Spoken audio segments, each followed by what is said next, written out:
Hello student, good morning. Previous lecture में आपने function पर डिस्कस किया था और हम लोगों ने फंक्शन के कुछ बेसिक्स कॉन्सेप्ट पढ़े थे। और जो हम लोगों ने प्रीवियस लेक्चर पढ़ाया था उसमें आपने ओपन एंड क्लोज इंटरवल, आपको ये जानकारी है कि इसे ओपन इंटरवल कब बनेगा, कब क्लोज इंटरवल होगा।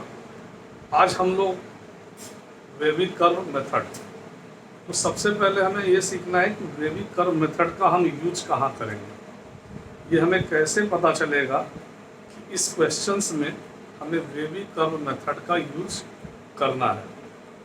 बहुत ही इम्पॉर्टेंट मेथड है और बहुत ज़्यादा यूजफुल मेथड है। तो इसलिए मैंने देखिए आपके स्क्रीन पर डिस्प्ले हो रहा है कि वेवी कर्व मेथड का यूज हम कहाँ करेंगे। तो this method is applicable only those function whose factorization is possible। इसका क्या मतलब हुआ?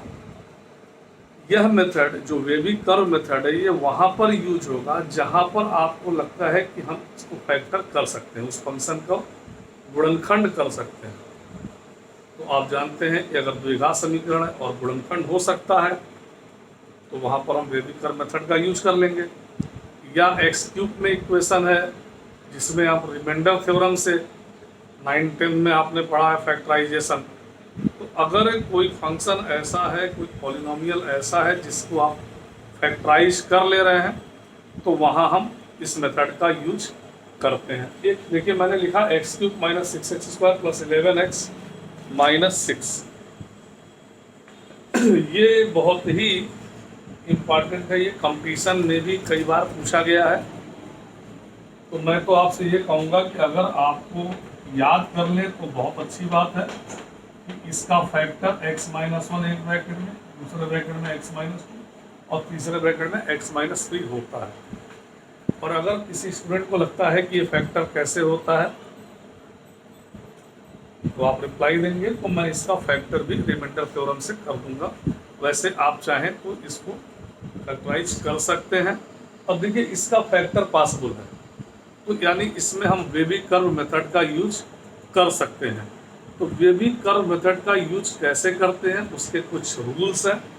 पहले उन रूल्स को समझें और फिर हम उस पर एग्जाम्पल करेंगे तो आपको बहुत इजी वे में समझ में आएगा, कहीं कोई आपको दिक्कत नहीं होगी। तो आप इसे नोट कर लें।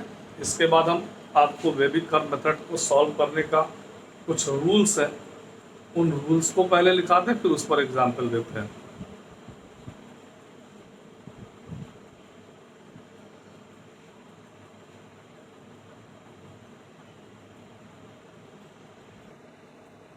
देखिए मैंने अभी आपसे बताया कि वेवी कर्व मेथड के अपने कुछ रूल्स हैं, उन रूल पर हम लोग डिस्कस करते हैं और इसे आप नोट करें क्योंकि क्वेश्चन सॉल्व करते समय हमें इन्हीं रूल्स का यूज करना है। तो देखिए फर्स्ट पॉइंट क्या है इस रूल में, फैक्टराइज द गिवन इक्वेशन। अभी आपने कहा कि वेवी कर्व मेथड का यूज हम तभी कर सकते हैं जब जो भी हमें फंक्शन है, जो भी हमें इक्वेशन दिया है उसका हम फैक्टर मतलब गुणनखंड कर लें। तो आपने लिखा factorise the given equation and all x are positive. सबसे पहले आपको क्या करना है कि जो भी इक्वेशन है उसका गुणनखंड उसको फैक्टराइज करना है। फैक्टराइज करने के बाद आप देखेंगे कि अगर x-2 है तो ठीक, दूसरा x-3 जैसे अभी आपने कहा x-1 x-2 x-3, तो यहाँ देखिए तीनों x पॉजिटिव है। अगर कहीं ऐसा हो जाए कि 1 - x हो, जो कि हम आपको एग्जाम्पल में बताएंगे, तो उसको x को पॉजिटिव बनाना है। अब उस x को कैसे पॉजिटिव बनाते हैं वो आपको डिस्कस होगा एग्जाम्पल में।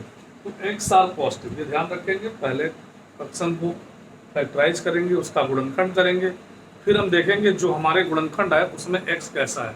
अगर x पॉजिटिव है तो ठीक है, और अगर कहीं ब्रैकेट में x नेगेटिव है तो हम उस x को पहले पॉजिटिव बनाएंगे, ठीक। इसके बाद हम क्या करते हैं, इसके बाद हम क्या करेंगे, जो हमारे पास ब्रैकेट्स होंगे उन ब्रैकेट्स से x की वैल्यू फाइंड करेंगे, उनको इक्वल टू 0 कर देंगे। पहला वाला ब्रैकेट लेंगे इक्वल टू 0, वहाँ से x की वैल्यू मिलेगी। इसी तरह दूसरे वाले ब्रैकेट से और तीसरे वाले से, जो भी ब्रैकेट्स आपके पास आए, that is called critical point. आपके देखिए स्क्रीन पर डिस्प्ले है, gate value of x from bracket. आपको x का मान निकालना है उन ब्रैकेट से, और उसके बाद जो भी x की वैल्यू आई एक नंबर लाइन, एक लाइन खींचेंगे और वहाँ पर x की वैल्यू को शो कर देंगे 1 2 3 2 3 4 जो भी x की वैल्यू आएगी। अब ये एग्जाम्पल से समझेंगे, ठीक है। इसके बाद हम ये ढूंढते हैं कि जो हमारा इक्वेशन है, जो फंक्शन है, ऐसा तो नहीं कि उसमें कोई वैल्यू अनडिफाइंड हो। हम x की वो वैल्यू ढूंढते हैं जिस पर फंक्शन अनडिफाइंड हो, माने परिभाषित ना हो। तो देखिए यहाँ लिखा है फाइंड वैल्यू ऑफ x। आप x की वह वैल्यू फाइंड करिए for which function is not defined. x का वह मान ढूंढिए जिस पर फंक्शन डिफाइंड नहीं है। ये जनरली आपको कहाँ मिलेगा? तो इसके लिए देखिए मैंने ब्रैकेट में लिखा है denominator and even power bracket remove them. तो जब भी किसी फंक्शन में डिनोमिनेटर होगा तो वहाँ से हमें कुछ x की ऐसी वैल्यू मिलेगी जिस पर फंक्शन डिफाइंड नहीं होगा। क्यों? क्योंकि अगर डिनोमिनेटर किसी फंक्शन का 0 हो जाए, सपोज डिनोमिनेटर में x माइनस 1 है, तो हमें x माइनस 1 को अगर हम 0 करेंगे तो x की वैल्यू 1 मिलेगी और 1 पर फंक्शन अनडिफाइंड होगा। ऐसे को हम क्या करते हैं? रिमूव करते हैं। ये मिलने की संभावनाएं कहाँ है? डिनोमिनेटर में और इवन पावर में। रिमूव देम, और रिमूव करने के लिए मैंने आपसे बताया था कि हमें ओपन इंटरवल का यूज करना होगा, यानी हमें वाइट बॉल बनाना होगा। वाइट का मतलब इस पॉइंट को छोड़कर बाकी पर फंक्शन डिफाइंड है। आइए नेक्स्ट पॉइंट पर डिस्कस करते हैं, आप इसे नोट कर लें। अभी 2 पॉइंट और हैं, उस पर आप देखेंगे क्या क्या है।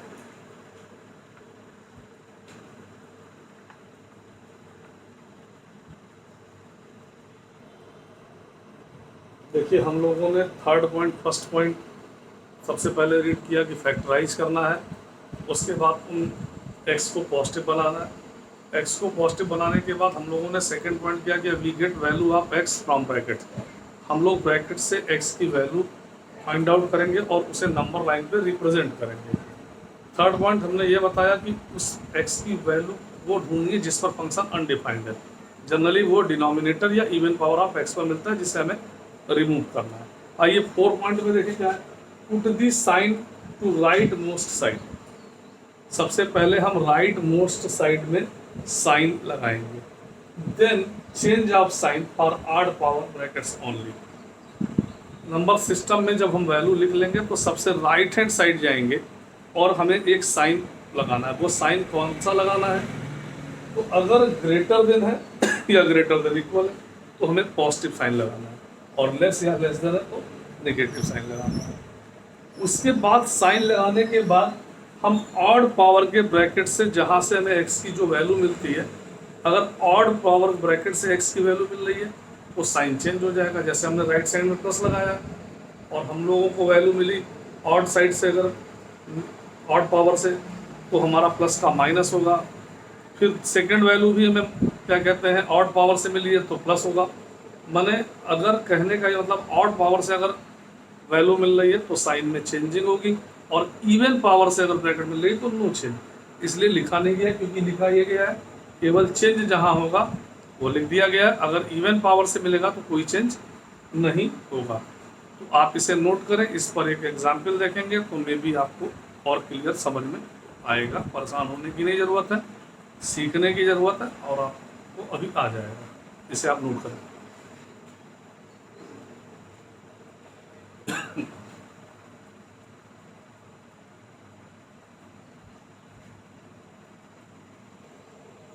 देखिए हमने एक एग्जाम्पल लिया, x³ minus 6x² plus 11x minus 6 greater than or equal to 0। यहाँ हमें x की वो वैल्यू फाइंड करनी है जिसमें फंक्शन डिफाइंड होगा। तो आपको सबसे पहले इसमें वो वॉच करना है और देखना है क्या हम बेबी कर्व मेथड का यूज कर पाएंगे। तो आप सभी स्टूडेंट जानते हैं कि यहाँ हम बेबी कर्व मेथड का यूज कर सकते हैं। क्यों कर सकते हैं? क्योंकि आपने शुरू में ही लिखा है कि बेबी कर्व मेथड वहाँ एप्लीकेबल होगा जिसका हम फैक्टराइज करेंगे, और मैंने आपको शुरू में ही बताया था कि इसके फैक्टर को आप याद रखें क्योंकि ये हर जगह आपको मिलेगा। तो आपने सबसे पहले जो रूल लिखा उसमें क्या लिखा है कि फैक्टराइज गिवन इक्वेशन। तो आप जानते हैं कि इसका फैक्टर अगर आपको याद है तो ठीक है, नहीं तो रिमाइंडर थ्योरम से आप इसका फैक्टर करेंगे। तो जो वर्किंग रूल आपने बेबीकर मेथड की लिखी थी उसमें यही सबसे पहले पॉइंट था कि factorise the given equation and arrange x positive. तो देखिए यहाँ पर भी एक्स का नेचर पॉजिटिव है, ये भी पॉजिटिव है, ये भी पॉजिटिव है, यहाँ हमें कोई प्रॉब्लम नहीं है। इसके बाद हमने क्या कहा था, हमने कहा था जो ब्रैकेट्स हमको दिए गए हैं उससे हम एक्स की वैल्यू फाइंड करेंगे, that is called critical point. तो तीनों ब्रैकेट को हम अगर इक्वल टू 0 कर दें तो वहाँ से हमें एक्स की वैल्यू मिलेगी जिसे आप क्रिटिकल पॉइंट कहते हैं। तो x माइनस 1 इक्वल टू 0, तो x की वैल्यू 1 आएगी। तो x माइनस 2 इक्वल टू 0, तो x की वैल्यू 2। और x माइनस 3 की वैल्यू 0, तो x की वैल्यू 3 है। अब आपको इसे नंबर लाइन पर रिप्रेजेंट करना है। आपने सेकंड पॉइंट क्या लिखा था, फर्स्ट पॉइंट में आपने कहा था कि factorise the given equation and x arrange positive. Second point में आपने लिखा था we get value of x from brackets. और थर्ड पॉइंट में आपने यह बात लिखी थी कि हमें x की उन वैल्यू को ढूंढना है जहां फंक्शन अनडिफाइंड हो। तो यहाँ पर फंक्शन अनडिफाइंड नहीं होगा क्योंकि हमने ब्रैकेट में वहाँ लिखाया था कि हमें फंक्शन अनडिफाइंड वहाँ मिलता है जहाँ पर डिनोमिनेटर या इवन पावर ब्रैकेट्स होता है। तो यहाँ पर डिनोमिनेटर भी नहीं है और इवन पावर ब्रैकेट्स भी नहीं है, इसलिए हमने अब नंबर लाइन पर हमने इसको 1, 2 और ये 3। अब आपने देखा कि अगर वैल्यू 1 रखेंगे, अगर x की वैल्यू 1 रख दे तो ये इक्वल टू 0 है। यहाँ पर देखिए इक्वल साइन लगा है, तो जब इक्वल साइन लगता है तो आप कहते हैं कि हम यहाँ पर क्लोज्ड ब्रैकेट यूज करेंगे, यहाँ किसी भी पॉइंट को हमें रिमूव नहीं करना है।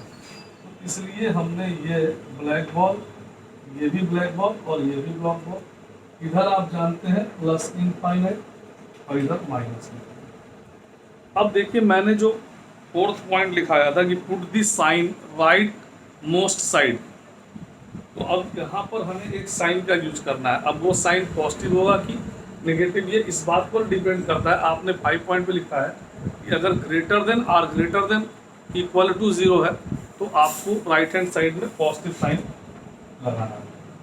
पॉजिटिव साइन लगाने के बाद आप आएंगे 3 और 3 से उसका एड्रेस लेंगे कि बताओ तुम x3 कहाँ से आए हो।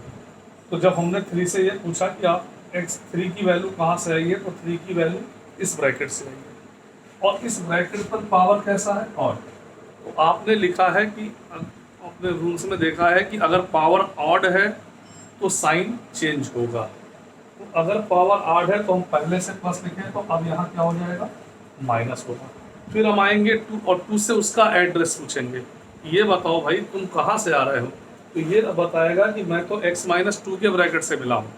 तो क्या x माइनस 2 पर ब्रैकेट पर पावर इवन है कि ऑड। तो आपने देखा यहाँ भी पावर क्या है, इवन, ऑड, सॉरी ऑड है यहाँ। अगर इवन होता तो ये निगेटिव यहाँ निगेटिव ही रहता, लेकिन ऑड होने पर साइन चेंज होगा। तो पहले साइन निगेटिव था, अब क्या हो जाएगा, पॉजिटिव।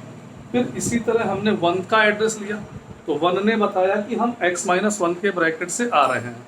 तो अगर x माइनस 1 के ब्रैकेट से आ रहे हैं तो ये ऑड है, तो फिर यहाँ क्या हो जाएगा, माइनस। क्लियर है ये। अब आपको यहाँ पर देखना है कि ये ग्रेटर देन 0 है, तो जब ग्रेटर देन 0 है तो हमें पॉजिटिव साइन लेना है, नेगेटिव साइन नहीं लेना है। अगर लेस देन 0 था तो हम नेगेटिव। तो आप देख रहे हैं ये और ये पॉजिटिव, और यहाँ देखिए इस साइड का ये इधर जा रहा है। तो इसका जो रेंज होगा x element closed bracket, x element closed bracket 1 2, देखिए अब यहाँ पर भी क्लोज होगा। क्यों, क्योंकि यहाँ भी ब्लैक बॉल है और यहाँ भी ब्लैक बॉल है। ब्लैक का मतलब उस पॉइंट को हमको इंक्लूड करना है, ये पॉइंट हमें नहीं लेना, इसलिए यूनियन यहाँ से ब्रेक हो रहा है, ये क्लोज होगा 3। और मैंने कहा था इनफाइनाइट हमेशा ओपन होगा, चाहे पॉजिटिव हो चाहे नेगेटिव हो। तो अगर x की वैल्यू हम 1 ले लें, 2 ले लें या 1 2 के बीच ले लें तो ये फंक्शन सेटिस्फाइड होगा। लेकिन 2 और 3 के बीच अगर वैल्यू लेंगे तो हमारा ये ग्रेटर देन ना होके नेगेटिव में आ जाएगा, और 3 से बड़ा अगर कोई वैल्यू ले लेंगे तो ये रिलेशन हमारा सेटिस्फाइड होगा। तो इसका रेंज हमने इसका डोमेन, इस फंक्शन का हमने डोमेन निकाल लिया कि अगर x की वैल्यू ये और ये लाई करेगी तो इस पर फंक्शन हमारा डिफाइंड होगा। वेबिकर मेथड का यूज यही है। इस पर नेक्स्ट लेक्चर में आपसे डिस्कस करेंगे, क्योंकि वीडियो बड़ा हो जाने पर आपके पास सेंड करने में प्रॉब्लम होगा। तो अनडिफाइंड वैल्यू पर भी हम लोग डिस्कस करेंगे। Thank you. इसे आप कॉपी करें।